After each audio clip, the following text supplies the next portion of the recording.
एक गहरे अंधेरी जंगल में जहां कोई आम इंसान डरे हुए रहते थे, वहीं श्याम और ऋतु, दोनों दोस्त, एक साहसिक यात्रा पर निकले थे। उनका मकसद प्रकृति के खूबसूरत नज़ारे देखना और उनकी फोटोग्राफी करना था, लेकिन उन्हें पता नहीं था कि उनकी यात्रा एक अनोखी मुहिम में बदल जाएगी। रात के आने पर जब जंगल का शोर शांत हो गया और सिर्फ चिड़ियों की सिसकियां सुनाई देने लगी, तभी श्याम और ऋतु ने एक अजीब सी आवाज सुनी। वो आवाज न सिर्फ डरावनी थी, बल्कि वो कहीं से भी आने का पता नहीं लग रहा था। उनकी जिज्ञासा को नियंत्रित नहीं कर पाते, वो आवाज की तरफ बढ़ते हैं। थोड़ी दूर जाने के बाद उन्हें एक बड़ी गुफा नजर आई। गुफा के अंदर से अजीब सी रोशनी निकल रही थी, जो दरवाजे के आसपास की रात को भी रोशन कर रही थी। श्याम ने ऋतु से इशारा किया और दोनों धीरे से गुफा के अंदर दाखिल हुए।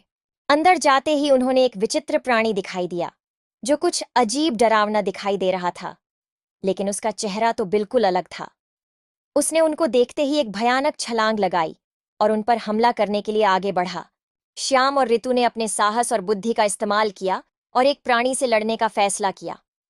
शुरू में उनका डर उनके अंदर भी था, लेकिन उनकी दोस्ती और एक दूसरे पर विश्वास ने उन्हें मजबूत बनाया। लड़ाई में उन्हें कुछ पलों तक लग रहा था कि वह प्राणी उनकी ताकत से ज्यादा बलवान है, लेकिन उनके साथ एक छोटी सी शेरनी थी, जो गुफा के अंदर छुपी हुई थी।